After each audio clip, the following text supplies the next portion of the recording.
Assalamualaikum warahmatullahi wabarakatuh. Salam sejahtera, selamat pagi. Om Santi Santi Om, Namo Buddhaya, salam kebajikan. Perkenalkan, nama saya Aibtu Ibratos Siswo. Saya diberikan jabatan sebagai Kanit Bimas Polsek Pasir Jambu. Di sini saya diminta untuk menjelaskan materi MPLS di SMP PIB Pasir Jambu. Salah satunya adalah masalah bahaya merokok. Sebelum bahaya merokok ini saya uraikan ataupun saya sampaikan, saya menghimbau kepada adik-adik dan ini sebagai kewajiban saya menyampaikan kepada seluruh masyarakat Pasir Jambu. Dalam hal ini kita wajib menggunakan masker yang salah satunya sudah diatur di dalam peraturan Gubernur Jawa Barat, yang mana ketika kita tidak menggunakan masker kita akan didenda lebih kurang 100 sampai 150 ribu ya jika kita tidak menggunakan masker. Makanya harapan saya kepada adik-adik agar tetap mentaati protokol kesehatan, khususnya karena kebutuhan itu adalah untuk kebutuhan kita maupun kebutuhan seluruh masyarakat, khususnya di wilayah Pasir Jambu. Kita di sini menyampaikan dan menghimbau kepada adik-adik, bagi adik-adik yang keluar rumah ya, khususnya di tempat-tempat keramaian ataupun di sekolah, adik-adik agar tetap menggunakan masker.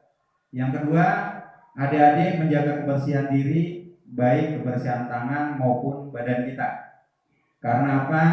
Salah satunya penularan daripada penyakit COVID-19 ataupun virus corona ini itu melalui sentuhan. Dan ada pemberitahuan dari WHO, ada juga beberapa bibit ataupun virus ini yang mereka bisa dibawa oleh udara.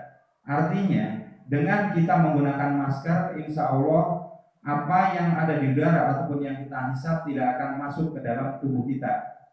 Yang selanjutnya kita tetap menjaga imun dengan mengkonsumsi yaitu buah-buahan ataupun sayuran untuk memperkuat imun atau kekebalan tubuh kita ya. Kemudian ada beberapa hal yang perlu saya sampaikan di sini. Adik-adik tetap menjaga diri, menjaga keluarga, menjaga rekan-rekan untuk tetap saling mengingatkan agar kita diselamatkan dari penyakit yang sekarang lagi pandemik, yaitu virus corona. Saya di sini akan menjelaskan yaitu tentang materi bahaya merokok ya. Bahaya merokok menurut Anda atau menurut adik-adik itu apa? Ya, kita lanjutkan untuk definisinya. Rokok itu sendiri, ya. Rokok adalah hasil olahan tembakau yang terbungkus menghasilkan dari tanaman Nicotiana, ya. Nicotiana tabacum, Nicotiana rustica, dan spesies lainnya atau sintetisnya yang mengandung nikotin dan tar ya, dengan atau tanpa bahan tambahan. Kemudian apa saja bahan yang ada pada rokok ya, kita jelaskan di sini. Pertama yang adik-adik mungkin banyak tahu adalah tembakau. Jenis tembakau yang dibudidayakan dan berkembang di Indonesia termasuk spesies Nicotiana tabacum ya. Itu banyak sekali ya, karena salah satunya di beberapa tempat itu sudah ada penghasil tembakau. Yang kedua, cengkeh. Bagian yang biasa digunakan adalah bunga yang belum mekar ya. Jadi cengkeh ada beberapa, itu ada yang biasanya di tempat-tempat yang suhu udaranya panas seperti di Sulawesi ya. Di beberapa tempat, jadi di kepulauan di luar Jawa itu banyak penghasil cengkeh ya. Kemudian saus rahasia. Saus ini terbuat dari beraneka rempah ekstrak buah-buahan untuk menciptakan aroma serta cita rasa tertentu ya. supaya salah satunya untuk daya tarik agar baunya itu menarik maupun rasanya itu menarik ya. Kemudian kita jabarkan di sini yang tadi disampaikan apa sih yang disebut nikotin yang ada juga di dalam kandungan rokok ya. Zat ini mengandung candu yang bisa menyebabkan seorang ketagihan untuk terus menghisap rokok. Makanya tidak mudah untuk kita berhenti dari merokok. Kenapa tidak mudah? Salah satunya karena ada nikotin yang membuat tubuh ataupun badan kita itu selalu kecanduan. Kemudian tar. Tar adalah substansi hidrokarbon yang bersifat lengket dan menempel pada paru-paru, mengandung bahan-bahan karsinogen ya. Jadi kalau ada yang mau lihat contoh ataupun tar itu ada ketika ada rokok yang ada filter ataupun saringannya, biasanya menempel di situ ada lengket kayak kehitam-hitaman, kayak coklat kehitam-hitaman, yaitu adalah bagian daripada tar ya. Yang nyata-nyata tar itu adalah yang nantinya ketika kita hisap itu akan menengket di paru-paru. Makanya banyak yang ketika orang-orang di ronsen ya, mereka itu merokok biasanya ada bintik-bintik hitam di paru-parunya ya. Kemudian kita lanjutkan karbon monoksida atau CO ya, merupakan gas berbahaya yang terkandung dalam asap pembuangan kendaraan. CO menggantikan 15% oksigen yang seharusnya dibawa oleh sel-sel darah merah ya. Berarti apa? Berarti dia mengurangi oksigen yang ada di tubuh kita, yaitu untuk apa? Untuk kita lihat di sini sekitar 15%. Itu luar biasa. Artinya oksigen yang ada di tubuh kita tinggal 85% ya. Itu sangat sangat mengganggu kesehatan kita ya. Kita lanjutkan. Nah, di sini bahaya merokok salah satunya akan menimbulkan beberapa penyakit ya, mulai katarak, mulai penyakit kulit, mulai hilangnya pendengaran ya. Kemudian apa yang jelas-jelas penyakit yang ditimbulkan oleh rokok salah satunya adalah paru-paru. Karena apa? Kita menghisap asap itu ke paru-paru. Ketika kita menghisap, berarti zat yang ada di kandungan rokok itu akan menempel di paru-paru kita. Itu makanya mayoritas perokok yang di situ terkena penyakit kebanyakan didahului dengan penyakit paru-paru ya.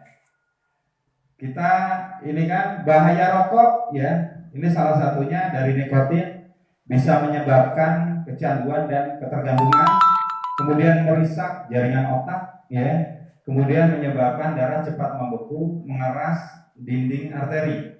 Nah, ini banyak sekali kalau kita udah usia mungkin di atas 45 tahun atau 50 tahun ke sana, banyak yang terkena stroke ya. Karena apa? Salah satu stroke disebabkan darah yang tidak jalan. Makanya di sini nikotin salah satu yang menyebabkan darah yang cepat membeku. Artinya, ketika di dalam tubuh kita darah membeku, fungsi organ tubuh kita itu tidak akan bergerak ya. Itu makanya di sini nikotin salah satu juga yang menyebabkan tubuh kita itu stroke ya. Kemudian tar itu membunuh sel dalam saluran darah ya, meningkatkan produksi lendir di paru. Artinya ketika sel darah ini di tubuh kita dibunuh, maka rentan sekali kita untuk dimasuki penyakit. Karena salah satu artinya yang dibunuh ini adalah imun kita. Untuk menjaga supaya kita artinya tidak terkena penyakit, berarti salah satu kita menghindari konsumsi rokok yang mengandung daripada nikotin maupun tar ini ya. Kemudian ini meningkatkan produksi lendir di paru-paru. Udah jelas. Ketika paru-paru itu basah ataupun dia berlendir, makanya ada namanya paru-paru, kena kita penyakit paru-paru basah ya. Artinya di sini akan mengganggu pernapasan kita, akan mengganggu kesehatan kita ya. Khususnya ada salah satu di sini tar inilah yang menimbulkan artinya lendir di dalam tubuh kita, di dalam paru-paru kita. Kemudian karbon monoksida meningkatkan HB tubuh kurang dari 0,2 menghalangi transportasi dalam darah, ya. Kemudian zat karsinogen, memicu pertumbuhan sel kanker di tubuh, zat iritan, mengotori saluran darah dan kandung udara dalam paru, menyebabkan batuk, ya. Karena kita bisa coba beberapa orang ketika dia merokok mungkin sudah tingkatannya udah parah, ataupun mungkin dalam sehari dia bisa beberapa bungkus, biasanya yang terserang pertama adalah sakit paru-paru, ya. Di situ bisa TBC ataupun bisa yang lainnya, ya. Kita lihat di sini ada contoh gambar, yaitu paru-paru yang bersih, artinya yang tidak terkena zat-zat daripada rokok ini, maupun paru-paru yang kotor, ya, yang kelihatan tampak hitam, ya. Di sini kita bisa kita bisa uraikan kenapa ketika kita mau masuk di sekolah yang ada ikatan dinas, yaitu khususnya di sekolah-sekolah pemerintah, mereka selalu dites, namanya tes kesehatan. Salah satunya adalah di ronsen, ya. Ketika di ronsen mereka akan tampak kalau mereka yang bukan perokok seperti ini, artinya bersih, ya. Makanya ketika kita mau masuk di beberapa sekolah yang ada ikatan dinasnya, kita pasti di sana dilakukan, yaitu salah satunya di ronsen. Untuk apa? Untuk diketahui bahwa kita itu terkena penyakit atau tidak, ya. Kemudian bagi yang perokok, dia akan tampak biasanya di paru-parunya bintik-bintik hitam, ya. Karena apa? Karena melengket tadi zat, yaitu tar itu tadi, ya, yang dia melengket di paru-paru kita. Kalau sudah seperti itu, berarti kita dinyatakan tidak sehat. Karena sehat menurut kita bukan berarti sehat kita tidak terasa di badan. Kadang sudah ada penyakit di badan kita, tapi kita tidak terasa. Nanti diketahui ketika kita ada pemeriksaan kesehatan, ya. Kita lanjutkan. Resiko merokok, ya, saat hamil. Cuman saya jabarkan dulu, ya. Ada beberapa alasan, ya, ketika merokok itu dilakukan. Kadang ada pertanyaan dari beberapa siswa, dari beberapa anak-anak remaja, Pak, bapak saya merokok, kok boleh? Saya kok nggak boleh, ya. Jadi ada beberapa alasan kita, ya. Salah satunya apa? Pertama, masalah kekebalan ataupun imun. Kita jelaskan di sini, imun yang artinya yang sudah stabil, yang kuat, itu mereka adalah imun daripada orang-orang dewasa. Artinya umur mereka dikatakan dewasa berarti sudah 18 tahun ke atas, ya. Kenapa? Karena dia sudah posisinya udah stabil. Kenapa bukan diperbolehkan atau tidak diperbolehkan? Permasalahannya satu. Apa itu? Ketika anak remaja itu merokok dengan imun yang belum stabil, yang belum kuat, maka dia akan rentan terkena yang namanya penyakit. Sementara yang menggantikan nanti para pejabat, baik polisi, TNI, PNS, Polri, ataupun yang lainnya, adalah generasi kita yang sekarang ini ada, yang khususnya anak-anak remaja kita. Bagaimana anak remaja kita kalau umpamanya mereka merokok, artinya mereka akan mudah terkena penyakit. Kalau mereka mudah terkena penyakit, berarti bangsa ini tidak akan bisa terbangun dengan baik. Nah, kalau kita bicara dulu, orang-orang tua mengatakan, kenapa kalau kamu mau merokok nanti kalau sudah kerja. Ada beberapa hal yang kadang dilihat dari sisi keuangan ataupun finansial. Salah satunya ketika sudah kerja, yang pendapat daripada orang-orang dulu itu kita bisa beli sendiri. Artinya tidak akan mengganggu keuangan daripada kebutuhan yang kita masih butuhkan. Contoh saja untuk adik-adik. Adik-adik masih harus beli buku, harus beli pulpen, harus beli baju, harus beli sepatu, harus beli tas. Yang jadi pertanyaan, ketika dia merokok, maka keuangan yang seharusnya mungkin dibelikan buku, dia akan dibelikan rokok. Makanya di situ, kenapa adik-adik tidak diperbolehkan merokok, ya? Yang paling utama, paling jelas adalah supaya adik-adik sehat, supaya adik-adik tidak kena penyakit. Kalau adik-adik kena penyakit, artinya masa depan adik-adik tidak akan pernah tercapai, ataupun masa depan adik-adik akan terganggu. Makanya harapan kita ataupun himbauan kita di sini untuk adik-adik tidak merokok. Sisi lain adalah tidak ada satu aturan pun ya dimanapun sekolah itu berada di situ memperbolehkan untuk adik-adik merokok, karena salah satu tata tertibnya di sekolah adalah salah satunya adik-adik dilarang merokok ya.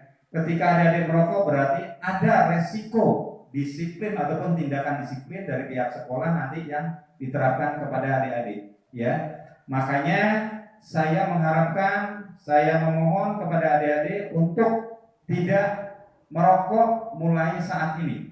Jika adik-adik nanti sudah dewasa tidak merokok, itu lebih baik. Itulah kesehatan seutuhnya diri kita. Tapi ketika adik-adik sudah mulai merokok mulai saat ini, berarti sama dengan adik-adik sudah merusak masa depan adik-adik sendiri ya. Jadi keinginan saya, harapan saya kepada adik-adik untuk tetap sehat, jaga diri. Karena apa? Apalagi sekarang masih musim yaitu virus COVID-19, yang mana imun daripada badan kita harus tetap baik, harus tetap kuat. Dengan tidak kuatnya imun kita, berarti kita akan diserang penyakit yang salah satunya yang sekarang lagi trendy, yaitu COVID-19 ya. Untuk adik-adik menghindari penyakit yang ada di badan kita, berarti adik-adik harus menghindari salah satunya merokok maupun penggunaan daripada narkoba ya. Adik-adik bisa lihat di beberapa daerah, di beberapa tempat ya, mereka yang menggunakan rokok, narkoba ya, akhirnya jatuh ke jurang, artinya ke tempat-tempat yang tidak baik. Makanya untuk menghindari itu, adik-adik mulai hari ini, mulai saat ini untuk tidak merokok ataupun tidak menggunakan apalagi yang namanya narkoba.